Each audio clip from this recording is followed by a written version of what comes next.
Bonjour, je vais attaquer aujourd'hui mon sujet de prédilection, à savoir la critique. La critique, l'autocritique ou la remise en question.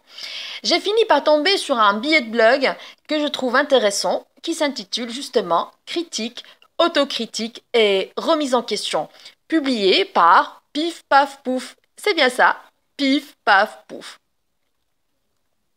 Ce n'est pas évident d'aborder le sujet vu que mes critiques ont été appréciées à un niveau que je n'espérais pas, mais essayons d'élargir le sujet à ce qui fait que l'on a la capacité de prendre la critique comme un moyen d'évoluer, voire de se remettre en question.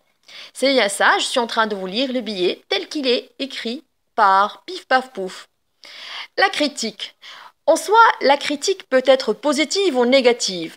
De fait, elle peut être perçue comme un encouragement à perdurer dans ce que l'on fait ou à l'inverse, comme une mise en garde, une façon d'apporter un autre point de vue sur ce que l'on fait. Sans avoir la prétention de faire l'éloge de la critique à l'autre, je trouve important de rappeler que la critique n'engage pas forcément la vérité ou la bonne marche à suivre, mais plutôt une réflexion ou une vérité exposée par un autre.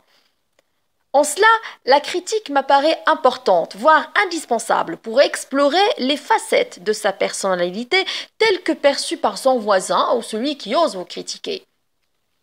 Parce qu'il est évident que de critiquer négativement est plus difficile de le faire de façon positive.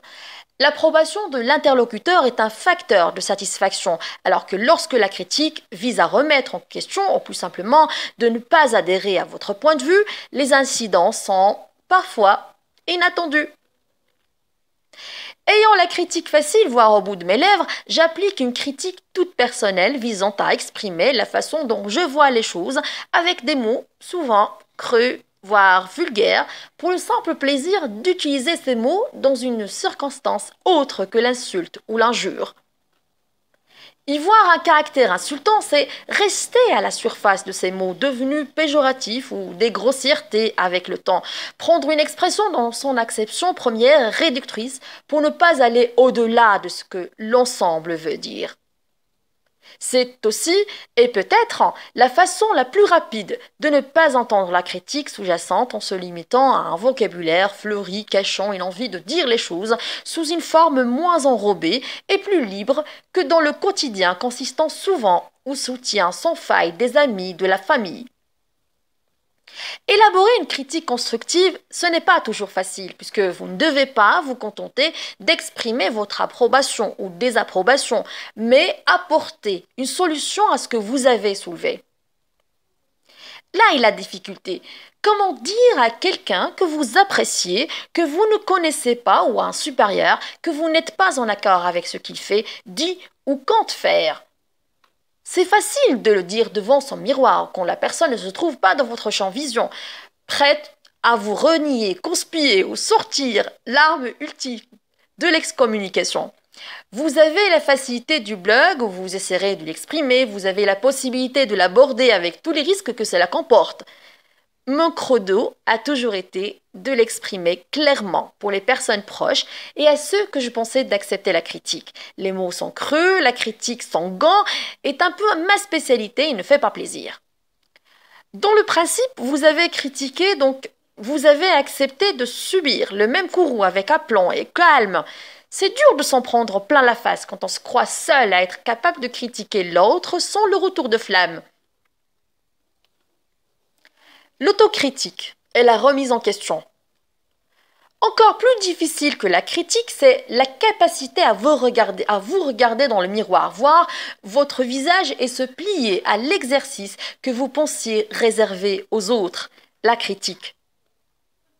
Égocentrique, dans l'âme, vous ne vous sentez pas de vous autocritiquer parce que vous êtes forcément et obligatoirement au summum de votre évolution. Vous frisez la perfection. Dans l'optique où vous avez un minimum d'intelligence, vous acceptez la critique, la digérez et passez l'épreuve du miroir.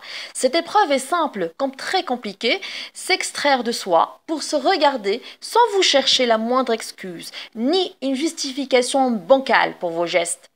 Vous assumez tout, mais vous êtes capable de dire que vous allez trop loin, qu'il faudrait peut-être faire quelque chose.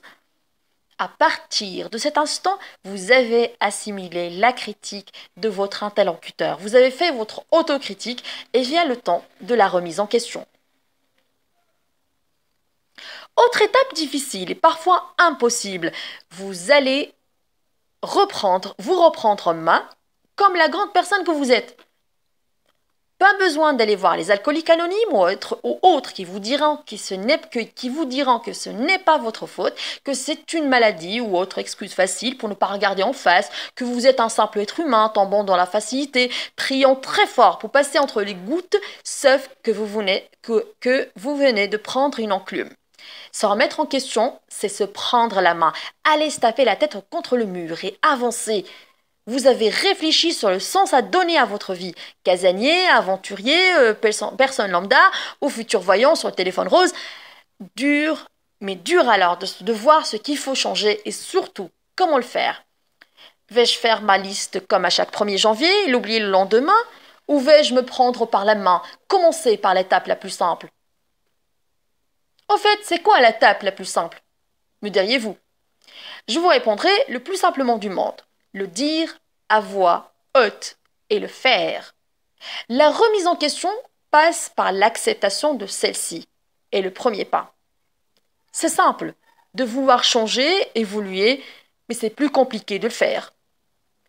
Évitez les excuses bidons du style j'ai des gosses, j'ai une femme, j'ai un travail, j'ai des pieds palmés.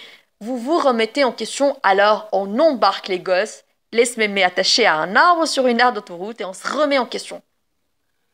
Moi, j'ai 30 ans, je me remets en question pour la énième fois et pourtant, je n'ai jamais semblé aussi heureux et zen dans ma vie.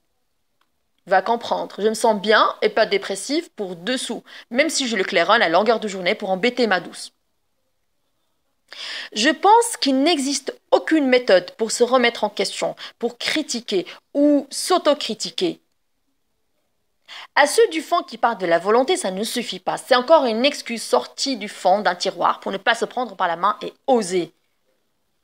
Quand il s'agit de faire ce qui vous plaît, la volonté suffit amplement et la remise en question, ça suppose de se faire un peu violence. Se sentir mieux dans sa vie mérite un peu de cicatrices sur vos jolis mollets de cycliste, des ampoules sur vos doigts de pianiste, ainsi qu'un petit nœud au cerveau, même si vous n'en avez pas d'ailleurs. Ceux qui ont compris sont des pervers. La remise en question, c'est aussi et surtout oser. C'est facile de s'enfermer dans une petite vie pantouflarde en jalousant le voisin parce que son gazon est plus vert que le sien. Suffit d'aller lui demander comment il fait, plutôt que de regarder derrière sa fenêtre avec vos petits yeux de fille en vous disant qu'il a un truc. C'est comme la critique. Si vous n'êtes pas capable d'encaisser quelques petits revers ou des mots désobligeants pour votre ego, il convient de s'interroger sur sa capacité à se remettre en question, à accepter d'entendre une autre vérité que la sienne. Le monde des bisounours n'existe qu'à la télévision. Et le monde, ce n'est pas tout rose, tout beau, avec tout le monde qui vous aime. Vous êtes aussi con que le voisin que vous critiquez avec plaisir. Pas beaucoup mieux que le collègue sur lequel vous bavez dès qu'il n'entre plus dans votre façon de faire les choses, et surtout hors de son champ auditif, ni plus intéressant ou intelligent que votre supérieur que vous critiquez à longueur de temps parce qu'il ne vous comprend pas ou ne fait pas ce que vous voudriez qu'il fasse. Vous, c'est moi. C'est toi, lecteur, auditeur, c'est chacun de nous, avec ses grandes idées, ses bassesses, son intelligence toute relative, sa propension à baver sur toute personne n'étant pas soi et dans toute son humanité. Fin de l'article. Plutôt du billet.